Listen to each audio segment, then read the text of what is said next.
Muy buenas noches, hermanos. Amén.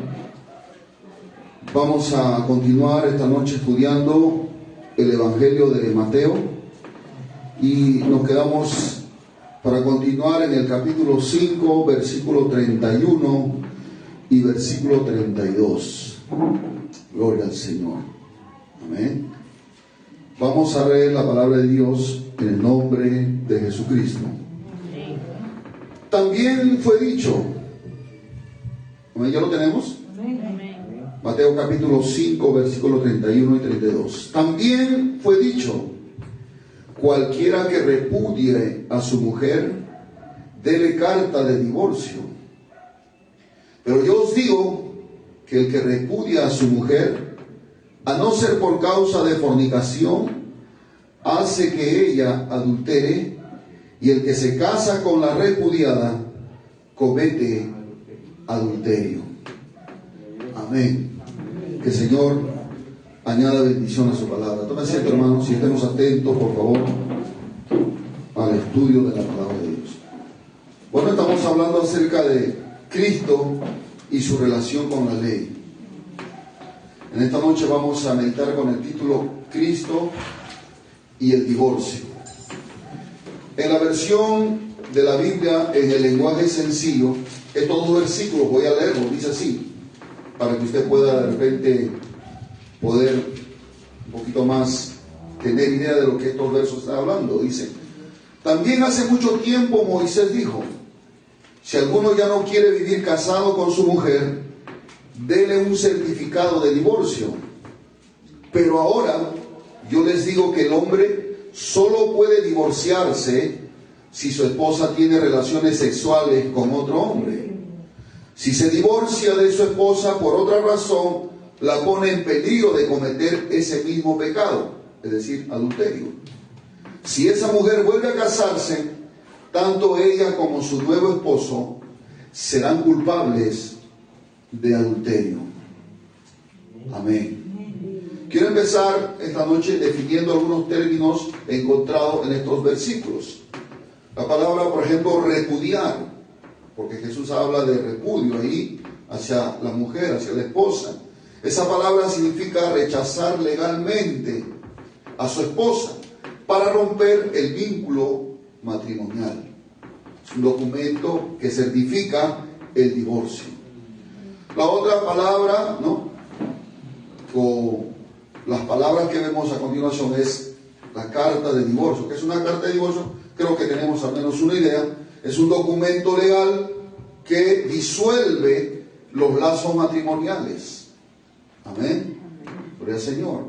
Y la palabra fornicación, en este caso, en el contexto que está hablando aquí del matrimonio, esta palabra, fornicación, significa la inmoralidad sexual, el adulterio.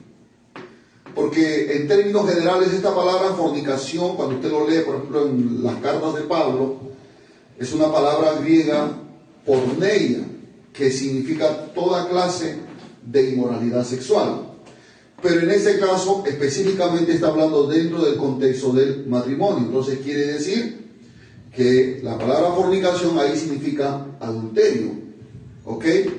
Muy bien. Ahora, hermanos, en la época de Jesús, la posición de la interpretación de los rabinos, que era dominante en aquel tiempo, respecto al divorcio, hermano, era muy liberal. Es decir, que se permitía el divorcio por cualquier motivo. Así lo habían interpretado ellos. El único requisito era la entrega de una carta de divorcio. Es decir, si alguien decía, estoy cansado de vivir con esa mujer, lo único que hacía era firmar un documento y despacharla, como se dice.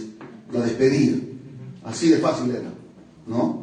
Y en esa época de la historia judía, el divorcio se había vuelto tan fácil, tan casual, que un hombre podía despedir a su esposa por cosas tan ligeras como, por ejemplo, si se le quemaba la comida, o por avergonzarlo frente a sus amigos o sus amistades o familiares, ya el hombre podía darle una carta de divorcio.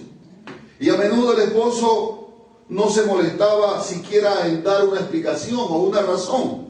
ya que no se requería ninguna, porque así lo habían enseñado, así lo habían aplicado, así lo habían interpretado los ancianos, los rabinos que habían establecido, ¿no? Aparte de la ley de Moisés dada por Dios, ellos habían establecido unas normas basadas en la interpretación a la ley de Moisés. Amén, hermanos, a los cuales el Señor vino a confrontar. Ahora, la justificación de los rabinos para un divorcio tan fácil se basaba en una interpretación errónea de lo que el Señor le dijo a Moisés en el libro, por ejemplo, de Deuteronomio, en el capítulo 24, del versículo 1 al verso 4, yo lo voy a leer aquí, dice: cuando alguno tomare mujer y se casare con ella, está hablando en el tiempo de Moisés, ¿no? Cuando alguno tomare mujer y se casare con ella, si no le agradare por haber hallado en ella alguna cosa indecente, le escribirá carta de divorcio y se le entregará en su mano y la despedirá de su casa. Y salida de su casa podrá ir y casarse con otro hombre. Pero si la aborreciere este último y le escribiere carta de divorcio y se le entregara en su mano y la despidiera de su casa, o sea, en su segundo compromiso, o si hubiera muerto el postrer hombre que le tomó por mujer, el segundo compromiso, no podrá su primer marido, que la despidió, volverla a tomar para que sea su mujer, después que fue envilecida, porque es abominación delante de Jehová, y no has de pervertir la tierra que Jehová tu Dios te da por heredad. Amén. Luego vamos a explicar un poco esto, pero quiero que tenga claro los pasajes que los judíos habían interpretado y lo habían aplicado y estaban vigentes en el tiempo de Jesús. Amén. Ahora, en este pasaje, o este pasaje específicamente, no está centrado en la cuestión de si el divorcio es permitido o no. No enfatiza el divorcio, mucho menos la ordena. ¿Ok? Más bien tiene que ver con la declaración de una ley muy estrecha y específica que se dio en aquel tiempo de Moisés para tratar con el asunto del adulterio. O sea, estos pasajes que hemos leído de Deuteronomio, no está Dios enfatizando o permitiendo o, digamos, respaldando el divorcio. No, sino que simplemente es una forma en que Dios, ¿no?, ayuda, digamos, a poder administrar la justicia, la rectitud, la vida moral del pueblo. Usted sabe que el ser humano, descendiente de Adán, ¿verdad?, su naturaleza es corrompida, es torcida, es el pecado está dentro del hombre, y siempre la tendencia es ir hacia lo que va en contra de la ley de Dios. Amén, hermanos. Y entonces el propósito de esta ley que el Señor le da a Moisés, basado en el mandamiento no adulterarás, ¿verdad?, es una ley muy estrecha. Es decir, que no es que el que quiera divorciarse que se divorcie, sino es algo específico. ¿Por qué casos nomás se puede separar una persona, una pareja? Por el Señor. Pero el Señor lo dio a fin de tratar con el asunto del adulterio. No fue como algo de decir, bueno, estoy de acuerdo con el divorcio. No. Amén, hermanos, eso es muy claro, que tiene que quedar claro, porque al final vamos a ver que el Señor nunca está de acuerdo con el divorcio. Ahora, muestra cómo el divorcio inapropiado lleva al adulterio, lo cual resulta en deshonra. Quiere decir que si la mujer es dada una carta de separación o de divorcio, le pone en riesgo de que esa mujer vaya y se case con otro hombre, y así está corrompiéndose más, ¿verdad? Entonces, por medio de Moisés, Dios reconoció y permitió el divorcio bajo ciertas circunstancias, cuando estaba acompañado de una carta, pero por consiguiente no lo condonó ni ordenó. O sea, no fue una ley, no fue una orden, sí, bueno, el que quiere divorciarse que se divorcie. No, ese no fue el propósito. El permiso de Dios para el divorcio no fue sino otra adaptación de su gracia hacia el pecado del hombre o del pueblo de Israel. Amén, hermanos.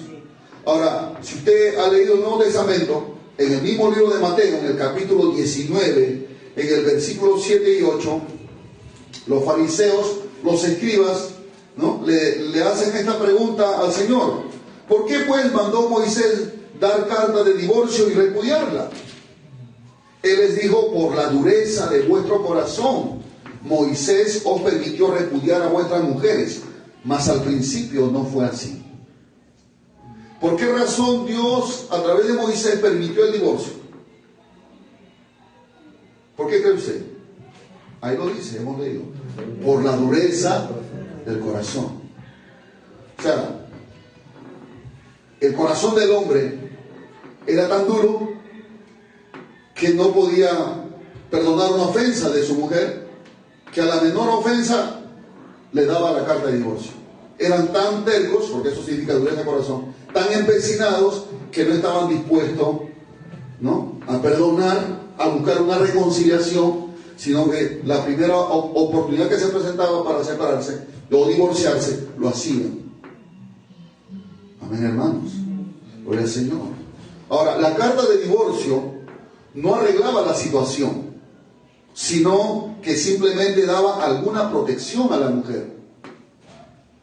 Protegía, por ejemplo, su reputación, de que podían calumniarla, o le proveía de una prueba de su libertad legal, de su ex esposo y de su consecuente derecho para volverse a unir a otro hombre. Amén, hermanos. Ahora, el significado de la palabra indecente aquí, porque dice aquí claramente en Deuteronomio 24, por causa de alguna indecencia que podía separarse, ¿no?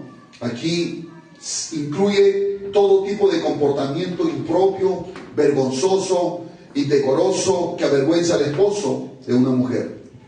No puede referirse al adulterio, porque la muerte era el castigo para el adulterio. Acuerda usted que vimos el pasaje anterior que estudiamos, donde dice: cualquiera que viene de mujer para codiciar allá adulterio con ella en su corazón. ¿Cuál era la sentencia para el que comía adulterio en el tiempo de la ley? Era la muerte. Entonces no puede referirse al adulterio en este caso, porque la muerte era el castigo para eso, para el adulterio, incluso si ocurría en el periodo de compromiso, ¿verdad? Por el Señor. Pero entonces, ¿a qué tipo de indecencia se refería en este capítulo 24 de Deuteronomio? Pues debería de haber sido pecados de infidelidad, porque estamos en un contexto de matrimonio, o de promiscuidad que se cometiera sin llegar al acto mismo de adulterio. Puede ser de repente, digo, ¿no?, basándonos en esta interpretación, es que tal vez la mujer estaba coqueteando con otro hombre, ¿verdad?, delante del pueblo, de la gente. Ella no tenía vergüenza, estaba de repente tocando, dejándose abrazar, dejándose manosear, algo así, una indecencia. No era el acto mismo de adulterio, y era una vergüenza para el esposo. En ese caso podía darle una carta de divorcio. Amén, hermanos. Ahora, en cualquier caso, Deuteronomio 24 es claro en que si la mujer volvía a casarse y a divorciarse, o incluso si su segundo esposo moría, ella no podía volver a casarse con su mujer, con su primer esposo, porque había sido envilecida, o sea, había sido corrompida, contaminada o dañada, porque eso es lo que significa la palabra envilecer. Entonces, el propósito principal del Señor en Deuteronomio 24 no era ofrecer una excusa para el divorcio, sino mostrar el daño potencial que ocasiona el divorcio. Amén, hermanos. La intención de Dios no fue contemplar la intención del divorcio, sino evitarlo. Amén. Ahora, los escribas y los fariseos, fieles a las tradiciones de los ancianos, interpretaban las palabras de Moisés del capítulo 24 de Deuteronomio como un mandato. Lo que Dios había provisto como un permiso, ¿no?, en casos específicos, ¿verdad?, ellos lo habían convertido en un derecho legal. No sé si me dejo entender, ¿no? Eran en casos específicos en que se permitía el divorcio. En este caso, ¿no?, que hemos leído, en caso que la mujer pues esté en prácticas que den de avergonzar a su esposo, ¿no? Entonces, podía el hombre, en ese caso solamente, no había otra razón. Solamente en ese caso. Entonces Dios lo había provisto como un permiso, pero no, ellos lo tomaron como un derecho legal. Entonces buscaban cualquier cosa ya para divorciarse. Amén, hermanos. Alabado sea el nombre del Señor. Ahora, la incorrecta interpretación y aplicación sobre la carta de divorcio. Vamos a ver eso. La enseñanza bíblica acerca del divorcio no puede entenderse aparte de su enseñanza sobre el matrimonio. Tenemos que entender claramente lo que Dios dice respecto al matrimonio. Cuando la mujer fue creada, ¿verdad? Después de Adán, Dios declaró, a través de Adán, dejará el hombre a su padre y a su madre y se unirá a su mujer y serán una sola carne. ¿No? Ahí Dios constituyó el matrimonio en el libro de Génesis. El matrimonio era el plan de Dios, no era del hombre. ¿Sí? O sea, el matrimonio fue una idea de Dios. Dios creó el matrimonio, no el hombre. Y en el sentido más profundo, toda pareja que ha estado casada alguna vez, trátese de creyente o no, participa en una unión establecida por el Creador mismo. Por el Señor. Entonces el matrimonio es una institución divina. Desde el principio Dios quiso que el matrimonio sea monógamo, es decir, de una sola pareja, y que sea para toda la vida. Amén, hermanos. Alabado sea el nombre del Señor. Ese era el único patrón que Dios había establecido para la unión entre un hombre y una mujer. Por eso dice se unirá. Y esa palabra transmite la idea de apegarse firmemente y permanentemente, como si fuera un pegamento, algo así, fuerte, firme. Entonces en el matrimonio un hombre y una mujer están estrechamente unidos, que se vuelven una sola carne, lo cual implica unidad no solamente física, sino también espiritual. ¿Se acuerda usted que Pablo en Corintios, cuando le habla acerca de la inmoralidad sexual, acerca de que no debemos unirnos a una ramera, ¿no? Porque el que se une a una ramera se hace una sola carne con esa ramera. O sea, se une físicamente y espiritualmente. O sea, contamina su cuerpo quien se une a una ramera. Entonces, cuando un hombre y una mujer se unen en el santo matrimonio, no solamente es una unión física o verbal que hace con palabras, con votos, sino también es algo espiritual. Amén, hermanos. Una sola carne, como dice. Entonces, en el matrimonio, Dios junta a un esposo y a una esposa en un vínculo físico, espiritual, único, que alcanza las mismas profundidades de su alma. Tal como Dios lo diseñó, el matrimonio debe ser la fusión de dos personas en una unidad, la mezcla de dos mentes, dos voluntades, dos tipos de emociones, dos espíritus, en un vínculo que el Señor quiere que sea indisoluble mientras ambos cónyuges estén vivos. O sea, el deseo de Dios es que el matrimonio no se disuelva, que no se separe, sino que, como dice, hasta que la muerte los separe. Esa es la voluntad de Dios. Ahora, el Señor creó el sexo y la procreación para que fuera la expresión más plena de esa unidad. Y las intimidades del matrimonio no son para compartirlas con ningún otro ser humano. Es algo que queda entre ese hombre y esa mujer. Amén. Ahora, en el huerto, Adán y Eva habían gobernado juntos, él como cabeza y ella como ayuda idónea. Amén, hermanos. La dirección de Adán era una provisión amorosa y cariñosa y comprensiva de liderazgo, mientras que el papel de Eva era de sumisión y apoyo amoroso y voluntario. Adán y Eva estaban totalmente dedicados al Señor, el uno al otro. Amén, hermanos. Pero una de las consecuencias más inmediatas y perjudiciales de la caída fue la destrucción de la relación feliz, amorosa y cariñosa entre Adán y su esposa. Gloria al Señor. Amén, hermanos. Ahora, sin embargo, los problemas en el matrimonio, al igual que los problemas en todos los demás ámbitos de la existencia terrenal, comenzaron con la caída. Ahí comenzó el problema, tanto para el matrimonio como para cualquier aspecto de la vida humana. Como padres, el pecado también nos ha afectado. Como madres también, como hijos, etc. El primer pecado del ser humano produjo separación entre el hombre con Dios, primeramente. Luego entre el hombre y la naturaleza. Y entre el esposo y la esposa. La caída de Adán y Eva distorsionó y pervirtió la relación matrimonial. De ahí en adelante el deseo de la esposa por su esposo ya no sería el anhelo de ayudar, sino de controlar al hombre. Y eso a veces pasa en el matrimonio. La esposa, la mujer quiere controlar, quiere dominar, quiere estar sobre el hombre. Y hacer eso, intentar hacer eso, es ir contra el orden de Dios. Y muchos problemas suceden cuando hay esa actitud en la mujer. Amén, hermanos. Hay mujeres que tratan mal a sus esposos, los humillan, no los respetan, los maltratan verbalmente, los tratan de humillar, los tratan de controlar, de dominar, de hacer lo que ellas quieren. Pero eso es un pecado contra Dios. Eso destruye la relación en el matrimonio.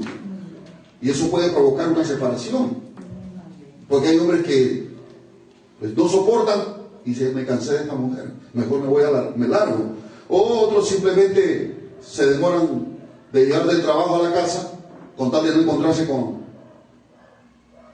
con la mujer Hulk. ¿Aló? Alabado sea el nombre del Señor. Pero aquí no hay ninguna de esas mujeres, ¿verdad? Esas mujeres que le gusta controlar al esposo. Ya, ¿a qué hora tienes que estar? ¿A qué hora sale el trabajo? ¿A qué hora tienes que estar aquí? Ya, mira, tienes 40 minutos. Con todo el tráfico de 20 minutos. Eso, hermano, terrible. ¿Ah? Lo controlan. Ya, dame tu celular. Pon tu, ¿cómo se llama ahí? Activa el satélite. No, pasa, eso pasa, hermano. Entonces sabe dónde está su... Ah, ya, ¿dónde está? A ver, está aquí, acá, ya. Uy, se desvió, ya piensa mal. Alabado sea el Señor. Aquí no hay ninguna de esas, ¿verdad? Entonces, a veces pasa eso y eso lleva al descontrol. Eso altera el orden del matrimonio y eso puede producir una separación. Alabado sea el Señor. Ahora, por parte del hombre, el gobierno que tendría sobre su esposa de ahí en adelante, después de la caída, sería de firme también control, en oposición al deseo de ella, de controlar una lucha prácticamente. Ahí nace pues el machismo y ahí nace el feminismo, ¿no? Hasta en el círculo cristiano ya se ha metido lo que es el empoderamiento de la mujer. Quieren empoderar a la mujer, ¿para qué? Para que esté sobre el hombre. Y los hombres no se quedan, también quieren empoderarse para estar sobre la mujer. Pero aquí es una relación, como Pablo dijo en su carta, someteos unos a otros en el temor de Dios. Someternos unos a otros. Alabado sea el Señor. Cada uno en su rol que Dios le ha dado. No es que la mujer sea menos que el hombre, porque hace poco en una entrevista a una congresista de nuestro país, que es lesbiana y que está a favor de la comunidad LGTBI, hace mención a una hermana que pertenece a una congregación que también es congresista, cuando ella expresa que la mujer es ayuda idónea del esposo. Y al expresar este pasaje bíblico, porque eso es un pasaje bíblico, esta congresista lo dice de una manera de burla, como algo extraño. ¿Cómo es eso? Que nos quieren poner solamente como ayuda de un hombre. No, nosotros las mujeres estamos para liderar por encima. Ahí nace el feminismo, ¿no? Alabado sea el nombre del Señor. Pero cada uno tiene un orden en la creación. El hombre es cabeza, la mujer es la ayuda idónea. Y con eso no quiere decir que sea menos o que no tenga derecho a hablar o opinar en el hogar. No, tiene todo el derecho, pero en amor, en mansedumbre, templanza, en el Espíritu Santo. Es posible llevar una relación de esa manera. Porque si no hay eso, si Cristo no está en medio, entonces es una guerra, hermano, constante. Es una lucha de carácter, de imposición, de conflictos. Y entonces ahí viene lo que es el deseo por separarse. Ya no lo soporta esta mujer. Estoy cansado de esta mujer. Ya no sé qué voy a hacer con esta mujer. Y mejor me voy a buscar. Entonces en la calle, en el trabajo, aparece una secretaria, aparece una vendedora, aparece alguien bien perfumada, bien bañada, que le trata con cariño, ¿no? Al hombre. Como cuando uno a veces va al mercado y las que venden a veces son venezolanas y ellas tienen su forma de tratar a todos. Y le dice, sí, mi cielo, ¿no? Sí, mi amor, dime. Y en la casa la esposa no lo trata así. No le dice cielo, sino le dice, es un infierno para mí. Entonces el hombre ya quiere ir al mercado todos los días porque ahí la tratan bien. Hello. Acá no pasa eso, ¿verdad? Qué bueno, gracias a Dios. Pero, hermanos, tenemos que tener mucha sabiduría en el matrimonio. Porque esas cosas poco a poco pueden llevar a que el corazón del hombre o de la mujer, pues, se aparte. Entonces debemos tener mucho cuidado. Alabado sea el Señor. Amén, hermanos. Entonces hay una batalla de sexos ahí. Y una de las consecuencias más trágicas de esa batalla es la propensión al divorcio. Claro, por supuesto, en cualquier momento se va a terminar en un divorcio. Peor si no se saben pedir perdón ni perdonar, y ya eso va a desatarse tarde o temprano. Eso va a alimentar el deseo del divorcio, hermano. Pero a la luz del plan perfecto de Dios para el matrimonio, ¿verdad? Está claro que el divorcio es como si una persona se cortara un brazo o una pierna porque se le ha clavado una simple astilla. O sea, el separarse o divorciarse es lo mismo que cortarse una extremidad simplemente porque se le clavó una astilla. Algo que se puede quitar. O sea, no es una cosa grande como para decir que necesito amputarme la pierna. ¿Por qué? Porque cuando uno se une a una mujer o una mujer a un hombre, venimos a ser carne de nuestra carne, hueso de nuestro hueso. Eso Pablo lo dice en su carta a los Efesios, cuando habla de la unión de Cristo con su iglesia, o la iglesia con Cristo. Lo relaciona con el matrimonio, que cuando uno y una mujer se unen profundamente, íntimamente. Es carne de su carne y hueso de sus huesos. No es hueso con hueso, sino hueso de sus huesos. Amén. Gloria al nombre del Señor. Ahora, en lugar de tratar con cualquier problema que surja entre esposo y esposa, el divorcio se trata de solucionar el problema destruyendo la unión, prácticamente. En un nivel aún más profundo, hermanos, el divorcio destruye una unión que Dios mismo ha creado. O sea, estamos yendo contra la voluntad de Dios. Gloria al nombre del Señor. Por eso Jesús dijo, lo que Dios juntó, no lo separe el hombre. O sea, el hombre se refiere tanto al hombre como a la mujer. Ninguno de los dos debe provocar el divorcio, la separación de su matrimonio. Gloria al Señor. Amén, hermanos. Dios no quiere que la unión del matrimonio se rompa, porque el divorcio es un rechazo a la voluntad de Dios y una destrucción de su obra. Porque Dios quiere hacer una obra no solamente con uno de los cónyuges, sino con los dos y con su descendencia. Alabado sea el nombre del Señor. Entonces la seriedad con que Dios toma el matrimonio se ve en el castigo por el adulterio. Cuando en la ley de Moisés, ¿no? Dice, el hombre que cometiera adulterio lo tienen que matar, y de esa manera quitar la maldad del pueblo. Se castigaba con la pena de muerte. Gloria al nombre del Señor. Amén, hermanos. Entonces la realidad es que en ninguna parte del concepto que Dios tiene de la santidad del matrimonio se resalta más claramente que en el último de los 10 mandamientos, cuando dice, no codiciarás la mujer de tu prójimo. Para una persona casada, desear incluso otro compañero era un pecado grave.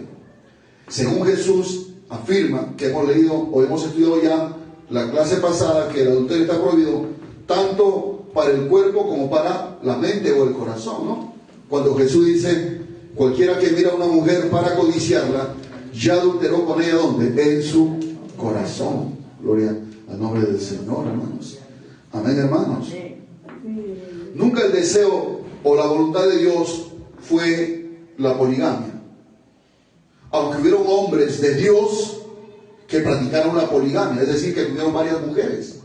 En el caso de Abraham, ¿no? En el caso de David, de Salomón, están escritas ahí. Y uno puede decir, a veces acá está, Dios permite la poligamia. Muchos falsos siervos de Dios, falsos pastores, han usado esos acontecimientos o esos ejemplos de esos hombres de Dios, esos malos ejemplos, por supuesto, para decir que ellos también pueden tener varias mujeres. Ahí está escrito, dice, ¿no? Pero si usted lee la vida de esos hombres que tuvieron varias mujeres, también tuvieron problemas fuertes. Amén, hermanos. Les trajo consecuencias. ¿Ah? Entonces, Dios nunca está a favor de la poligamia. Eso no está permitido, de tener varias mujeres, tener un harén. No, hermanos. Sea quien sea, un líder, pastor, lo que sea, solamente debe ser esposo de una sola mujer. Alabado sea el Señor. Amén, hermanos. Entonces, eso era un pecado terrible en la ley de Moisés. Gloria al nombre del Señor. Ahora, el hombre que repudia a su esposa hace prácticamente lo que Dios odia, que es la separación. Muchas personas hoy afirman estar dirigidas por el Señor para divorciarse y tener la paz de Dios después que han abandonado a sus cónyuges.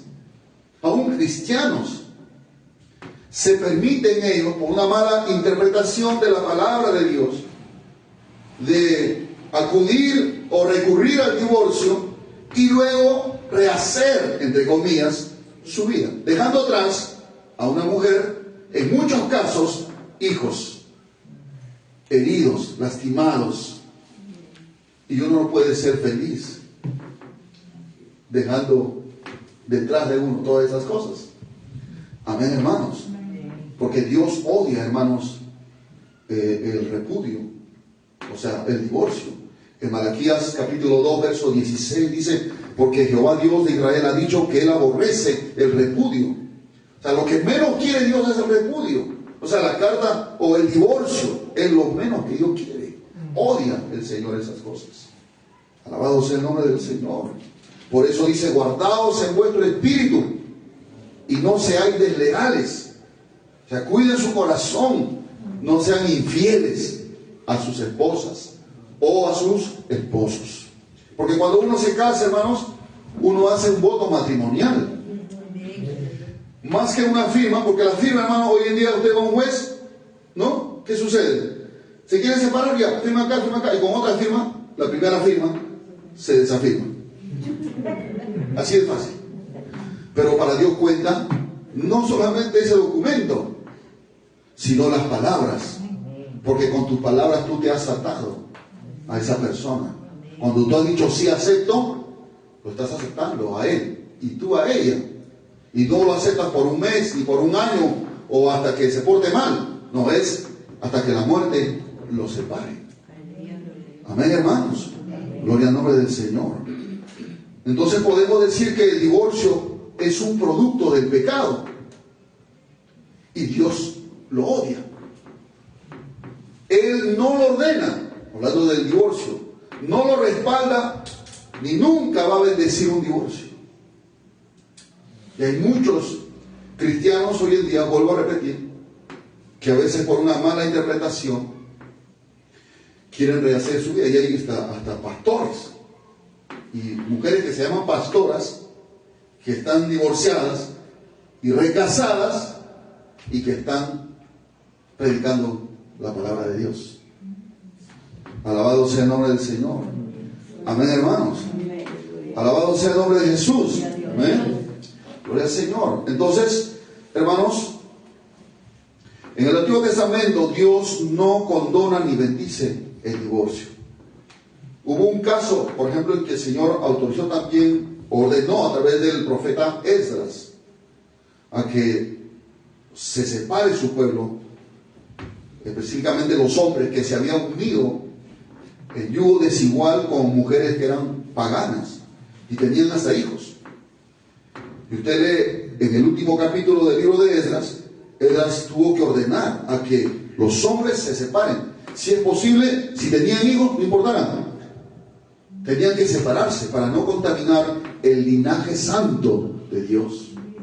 Porque Israel era un pueblo escogido, pueblo separado. No tenían que unirse en yugo desigual con las mujeres de otros pueblos, a fin de que ellos no se corrompan, porque los pueblos paganos adoraban sus ídolos, sus dioses, adoraban a los demonios. Y en unirse en yugo desigual, pues iba a arrastrar a esas prácticas.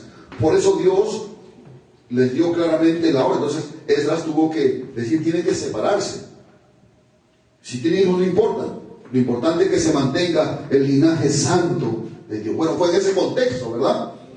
Ahora, en un matrimonio debe haber amor, debe haber perdón, debe haber gracia restauradora. Esas cualidades únicas que hacen que el matrimonio sea un símbolo apropiado del amor perdonador y la gracia de Dios. Porque el matrimonio es una tipología, una simbología de la relación que Dios tiene con su pueblo. ¿Cuántos dicen amén, hermanos? ¿Cuántos estamos aquí esta noche? ¿Amén? ¿Sí? O sea que cuando Dios viene y se une o escoge un pueblo, en el caso de Israel y en el caso de la iglesia, siempre lo presenta como una relación, ¿no? De esposos, de marido y mujer. Entonces, hermanos, cuando el Israel era infiel, se iba detrás de los ídolos, les declaraba que era un pueblo que había cometido adulterio. Y hoy también en Santiago dice, oh almas adúlteras, ¿no sabéis que la amistad con el mundo es enemistad contra Dios? Está hablando a los creyentes, que cuando dejan de amar a Dios y empiezan a amar las cosas del mundo, entonces son almas adúlteras, están cometiendo un adulterio espiritual. Porque Dios ve la relación con su pueblo como un matrimonio. Porque el que se une al Señor, un espíritu es con Él. Amén. Entonces, es importante entender eso. Gloria al Señor. Y también podemos decir que ir al divorcio es perder todo el sentido del amor al prójimo. Porque tu esposa o tu esposo es tu prójimo. Y estamos llamados a amar al prójimo. Amén, hermanos. Dios en realidad aborrece el divorcio. Ya lo leí en Malaquías. Odia el repudio. Gloria al Señor. Ahora, vamos a ver la correcta interpretación y la aplicación sobre lo que Jesús quiso decir aquí en Mateo capítulo 5, versos 31 y 32. ¿No? Jesús dijo en el verso 31, habéis oído, ¿no? ¿Verdad? Ahora dice, pero yo os digo que el que repudia a su mujer, a no ser por causa de fornicación, hace que ella adultere, y el que se casa con la repudiada comete adulterio. Ahora Jesús afirma exactamente lo que Moisés enseñó en Deuteronomio 24, que el divorcio injustificado lleva inevitablemente al adulterio. A los legalistas, escribas y fariseos, Jesús les estaba diciendo, en otras palabras, ustedes se creen los grandes maestros y guardadores de la ley, pero al permitir el divorcio sin ninguna culpa, han ocasionado un gran perjuicio de adulterio para contaminar al pueblo de Dios. Al bajar las normas divinas para que satisfagan las de ustedes, han llevado a muchas personas hacia el pecado y el juicio. Los fariseos interpretaban las instrucciones de Moisés de manera que dijera, si usted encuentra en su esposa algo desagradable, divórciese de ella. O sea, algo así. ¿Me entiende? No especificaban que era por causa de inmoralidad, sino que por cualquier falta, por cualquier cosa que le desagrade a su esposa, usted divórciese de ella y se puede casar con otra. Y entonces provocaba que esa mujer, que se iba con su carta de repudio, se uniese al hombre y cometiese adulterio. Porque el que se unía a esa mujer, estando casada, su esposo estando vivo, se une a otro hombre, estaba cometiendo también adulterio. O sea, se multiplicaba la maldad. Entonces, ellos veían el trámite como el único problema. O sea, simplemente era un papeleo nada más. Jesús sabía la interpretación pervertida que tenían y por consiguiente los confrontó. Amén, hermanos. Gloria al nombre del Señor. Entonces los fariseos, los escribas, se enorgullecían del hecho de que no cometían adulterio porque no cometían el acto, pero en sus corazones había lujuria, en sus corazones codiciaban a otras mujeres. Por eso Jesús dijo: cualquiera que viera a una mujer para codiciarla, ya cometió adulterio con ella en su corazón. Amén. Gloria al Señor.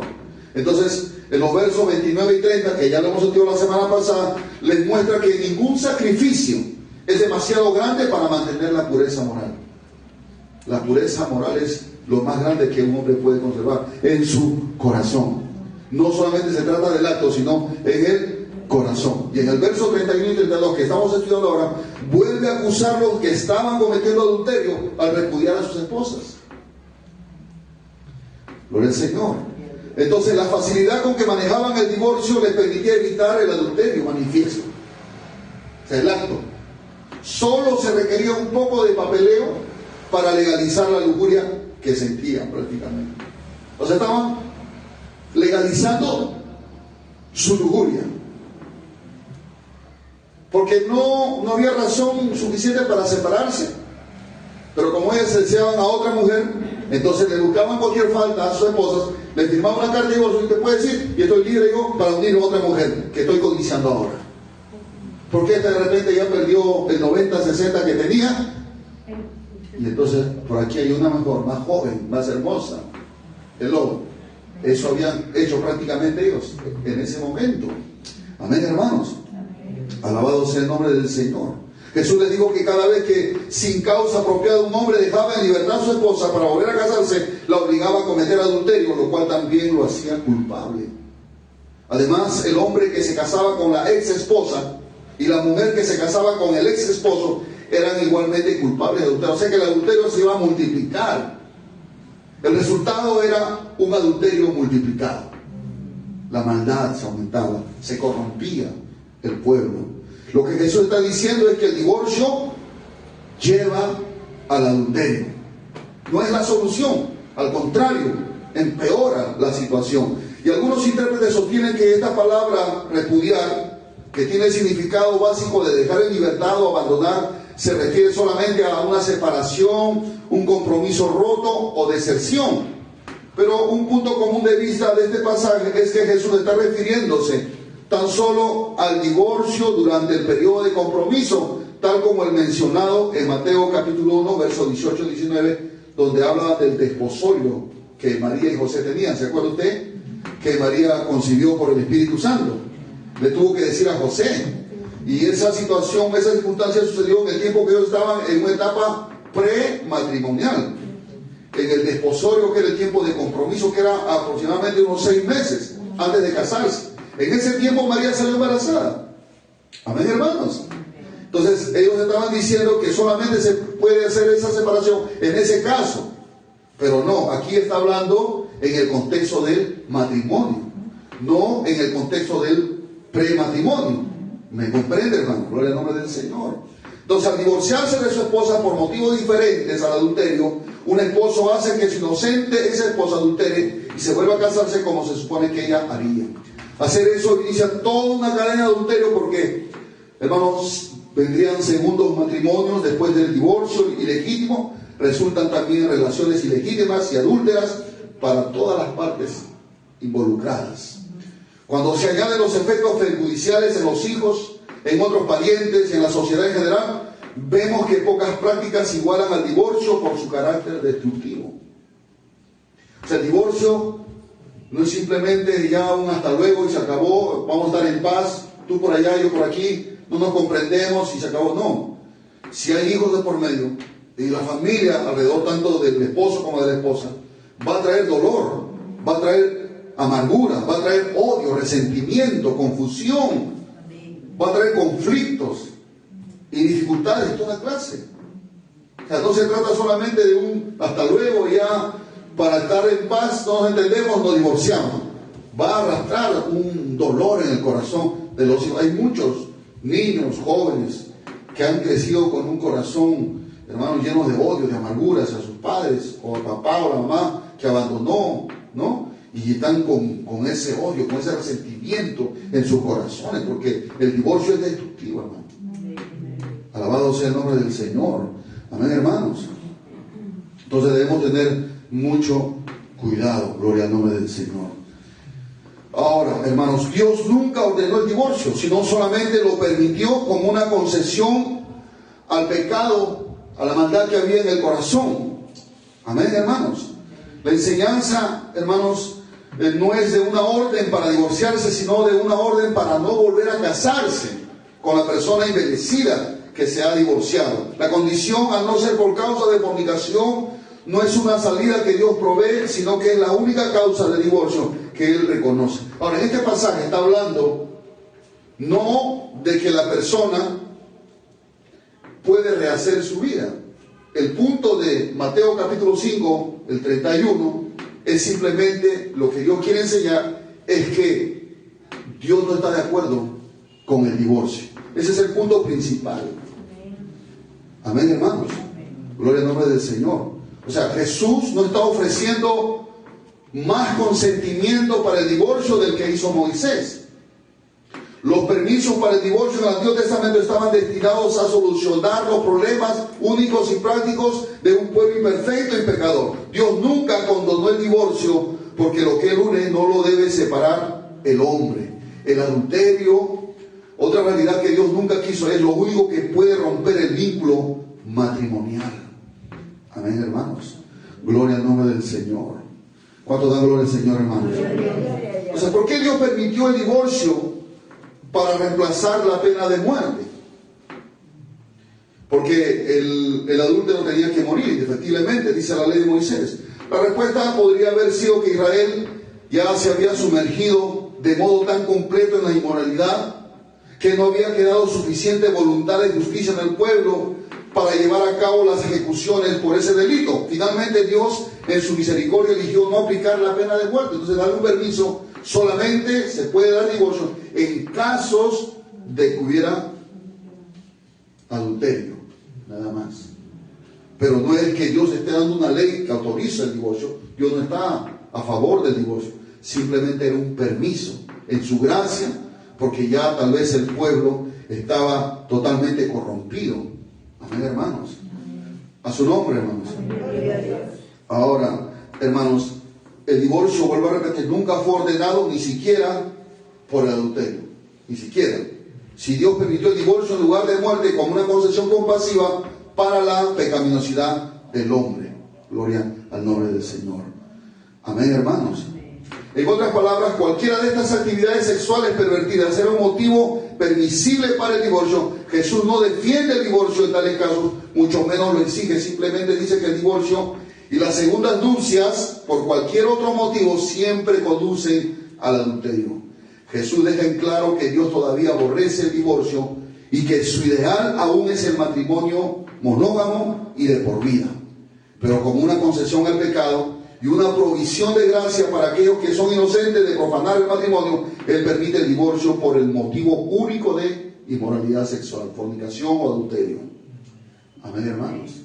Cuando los fariseos le preguntan, ¿por qué Moisés entonces permitió dar carta de divorcio? Y Jesús le dice, ¿no habéis leído al principio lo que está escrito? ¿A dónde lo llevó Jesús? Al principio. Lo llevó al Génesis, donde Dios unió a Adán y Eva y dijo claramente que lo que Dios juntó no lo separa el hombre. Amén, hermanos.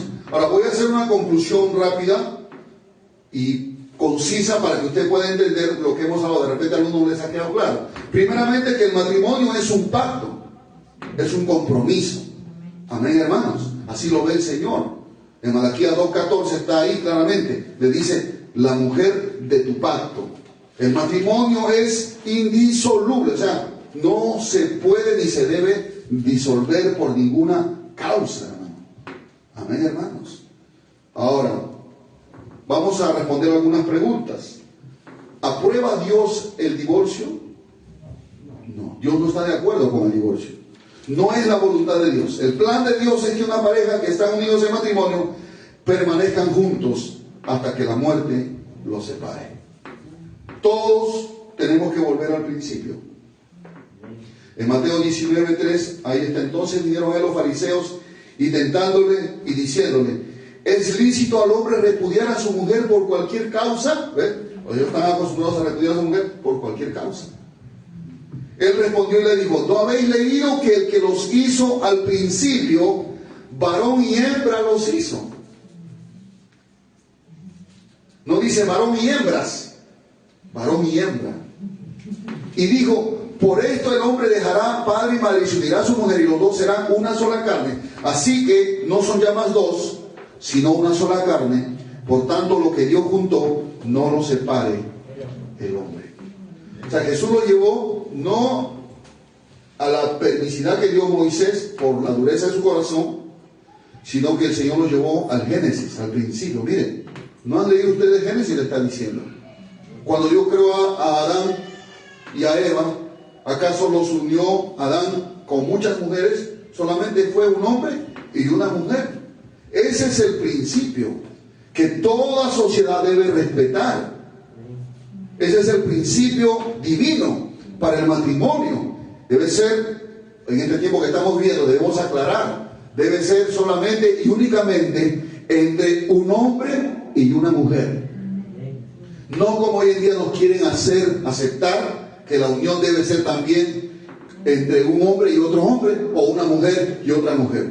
En otros países donde ya se ha permitido estas leyes, hermanos, que van contra la naturaleza de Dios, ya van a permitir pronto la pedofilia, que es la unión de un adulto con niños, y eso lo van a hacer legalmente.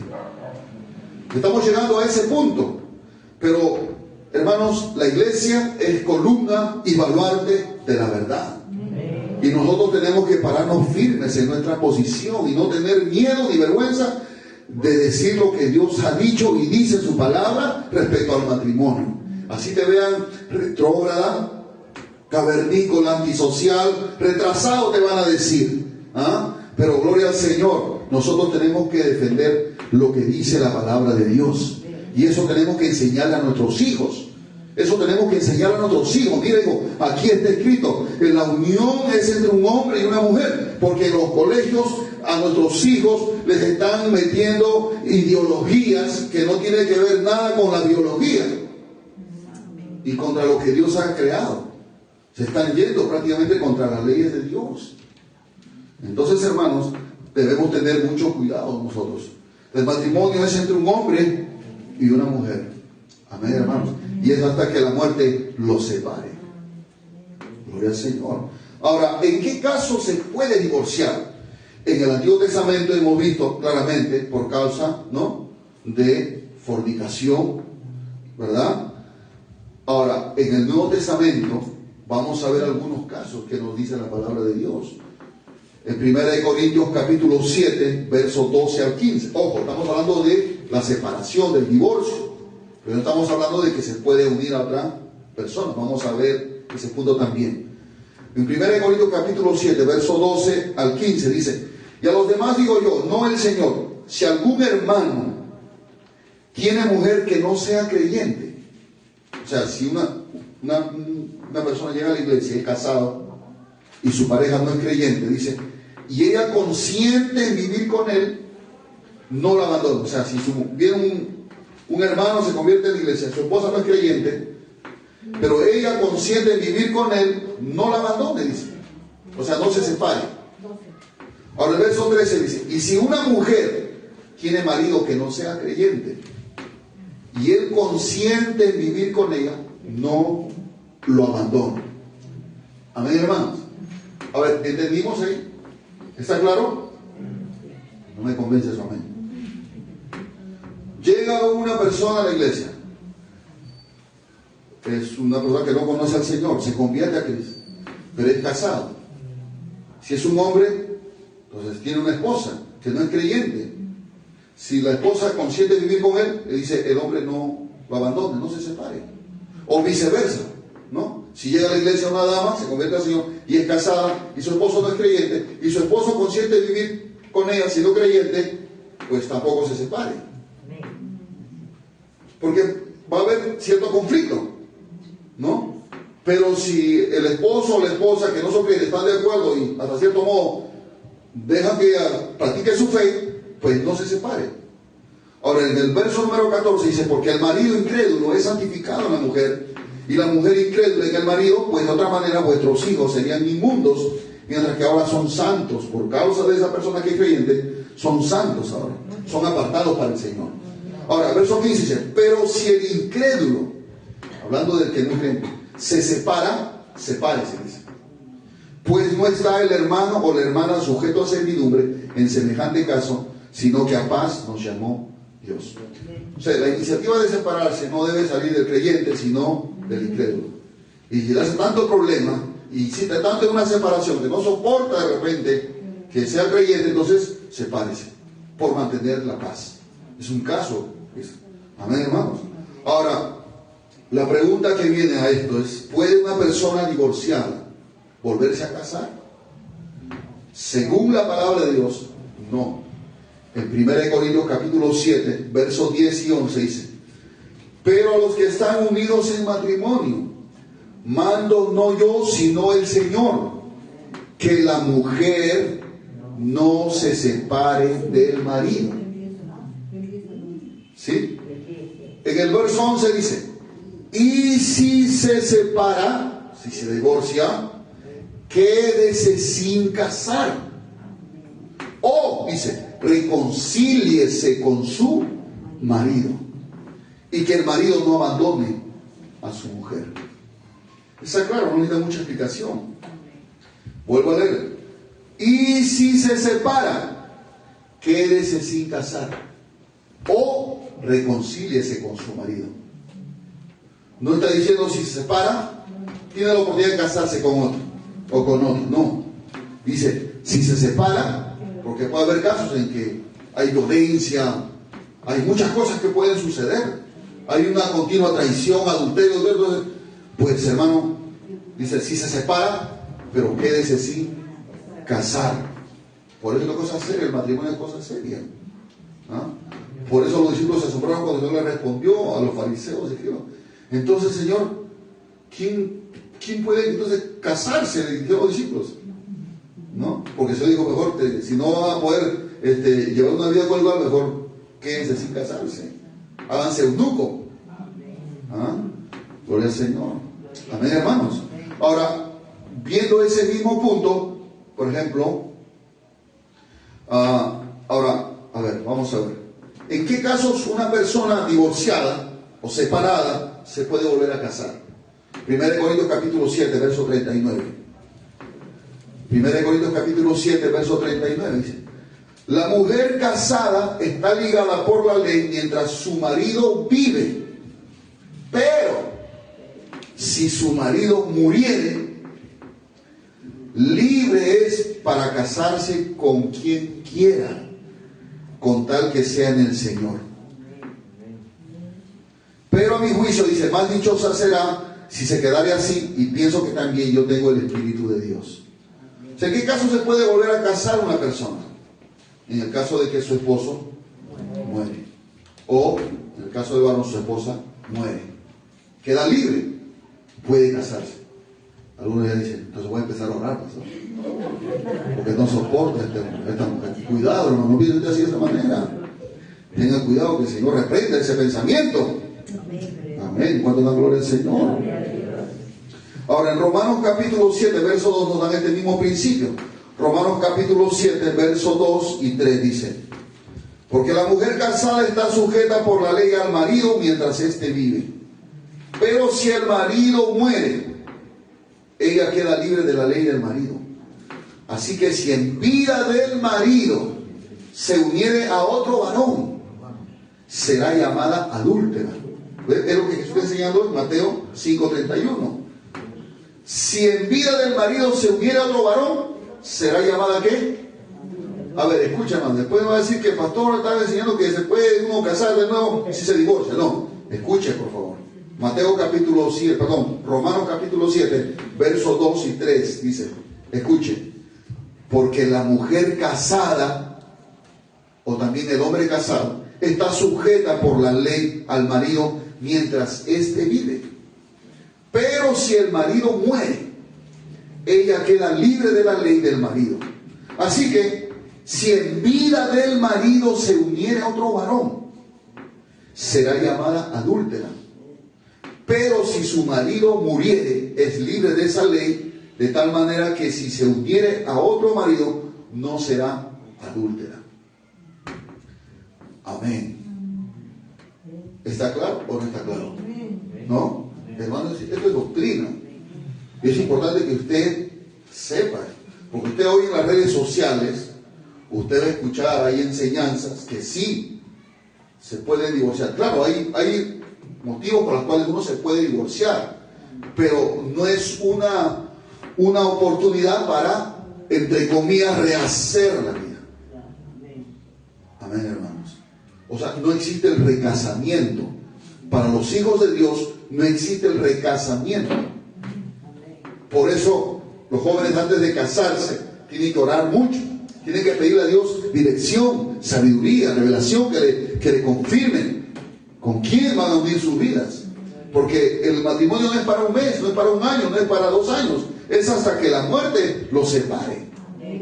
Entonces es importante que a veces uno no llega a conocer a la pareja totalmente hasta el día en que uno se casa y casado uno está conociendo. Hay algunos que vienen con muchas sorpresas. Yo, por ejemplo, tenía muchas sorpresas, pero mi esposa me ha soportado. Alabado sea el nombre del Señor. Por supuesto que no hay matrimonio, no hay, hermano, hogar perfecto, pero si Cristo está en el centro, estamos en un proceso de perfección. El Señor nos ayuda, porque hay áreas en nosotros que tienen que ir siendo perfeccionadas. El punto no es ser divorciado, sino ser perfeccionado. Los problemas que pasan en una pareja, en un matrimonio, no es para decir, bueno, ya, hasta aquí, vamos a hablar con el pastor Rubén para que nos dé la autorización. No autorizar de nadie, hermano. Alabado sea el nombre del Señor. Sino que esa oportunidad, ese problema que a veces hay en el hogar, ¿es para qué? Para ser perfeccionados. A través de esa circunstancia, ¿no? Gloria al Señor. Dios nos está enseñando, uno, a ser humildes, uno, a perdonar, a pedir perdón, a ser generoso, a ser servicial, a ayudar, gloria a Dios, a estar unidos, estar juntos.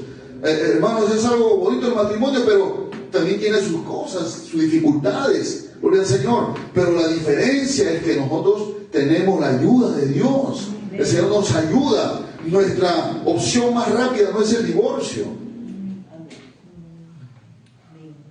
Ni siquiera en la mente debemos concebir ese pensamiento. Amén, hermanos. Sino que debemos de pedirle a Dios que nos ayude, que afirme, que guarde nuestro hogar, nuestro matrimonio. Si tu esposo no es creyente, tú puedes clamar a Dios. Tú puedes implorar a Dios que el Señor lo traiga, lo convenza, haga su obra de salvación en él. Y Dios lo puede hacer, hermano. Alabado sea el nombre del Señor. Amén, hermanos. Hay testimonios, por supuesto, de hermanas, de hermanos que su pareja no era, su matrimonio, o su esposo no eran creyentes, pero ellos le pidieron a Dios, le clamaron al Señor y Dios obró grandemente. Amén, hermanos. Pero el punto principal es que Dios no aprueba el divorcio, excepto en casos muy específicos. Y si llega el creyente al divorcio, que es un caso extremo, lo último que un creyente puede optar por el divorcio, hermano, no es para empezar una vida nueva con otra persona. Porque eso sería, hermano, terrible. Eso sería una mancilla, un pecado terrible. Porque quien se une a un hombre o a una mujer cuyo cónyuge está vivo y que sea divorciado, tanto el que se separó como la persona que se une, ambos cometen adulterio. Y hermano, el creyente tiene que saber que su cuerpo es templo del Espíritu Santo y que nuestro cuerpo ya no nos pertenece, le pertenece a Dios y a nuestra esposa, en caso de hombre, o al esposo, en caso de la esposa. Pero nuestro cuerpo debe glorificar a Dios. Por eso que lo último, lo extremadamente ya opcional, el divorcio de la vida de un cristiano, puede llegar, sí, pero en casos excepcionales. Hermanos, no seamos como los religiosos que el Señor le permitió el divorcio por la dureza de corazón. porque no querían tal vez perdonar, porque no querían pasar por alto una ofensa, no querían tal vez pedir perdón. Su orgullo era más fuerte, su dureza era más fuerte. Entonces Dios en su misericordia le permitió eso. Pero no es porque Dios esté de acuerdo, porque Dios aborrece el repudio. Dice claramente en Malaquías.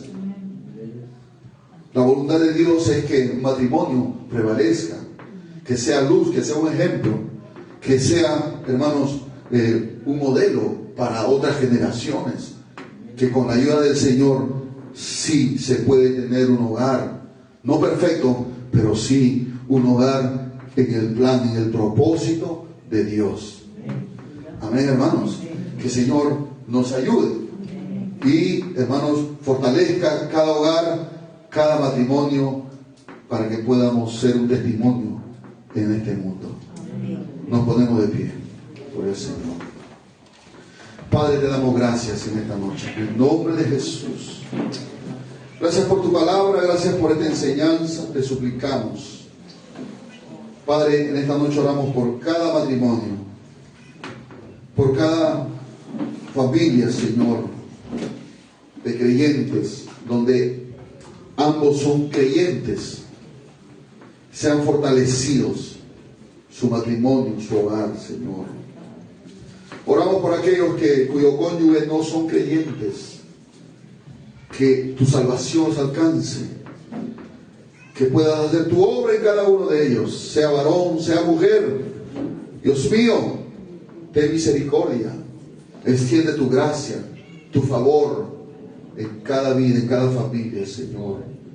Perfecciónanos, ayúdanos a amarnos unos a otros en el amor que solo tú puedes darnos. Te lo suplicamos en el nombre de Jesús. Ayúdanos a guardar esta palabra, esta enseñanza en nuestro corazón, para poder compartirlo con otros también. En el nombre de Jesús. Amén. A su nombre.